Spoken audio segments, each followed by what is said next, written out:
He considered making camp, but was filled with the certainty that if he did so, he would never catch up to the wagon train. He needed to keep on going until he found them again. Though it shamed him to admit it, Caldwell and the others had been right. He'd been wrong. He shouldn't have stopped to water his horses.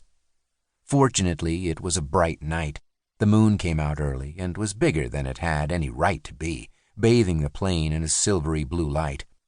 Ahead, on a slight rise, he saw a squarish shape that seemed completely incongruous in this land of flat ground and rounded mounds, and that almost certainly had to be man-made.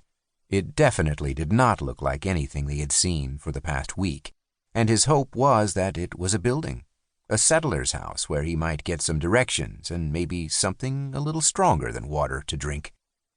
He spurred his horses onward, but slowed as he approached the structure. He could see from here that there were no pens or corrals, no animals of any kind. The place not only seemed empty, but did not appear to be intended for habitation. Perhaps, he thought, it was a storehouse of some sort. All 3 horses were still roped together, and, dismounting, he tied the mare to a large rock. The building itself was a mud hut with a sod roof, although as he drew close, Marshall saw that what he'd taken for an exposed wooden beam on the east corner of the structure was actually a length of bone. Human bone. He did not believe it at first. Though the moon was large and low, full and brighter than he had ever seen it before, lunar light played tricks with shadows that sunlight never did, and even when his eyes confirmed that the object was indeed a bone, he continued to believe for several moments that it was the bone of an animal, an elk or buffalo that had died in the mud, perhaps. This close, however, he knew it for what it was, and the chill that passed through him made him shiver like a naked woman on a winter night. His instinct told him to turn tail and run, grab the horses and get away from here as quickly as he could, and it took every ounce of courage he had to disobey that impulse. He forced himself to walk up to the hut and around it.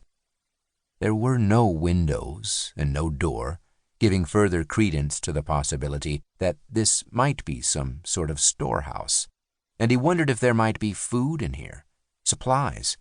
He understood that even if there were, the stores belonged to someone else, but he and the others on the wagon train were hurting, and he felt no qualms about appropriating some necessities for the trip.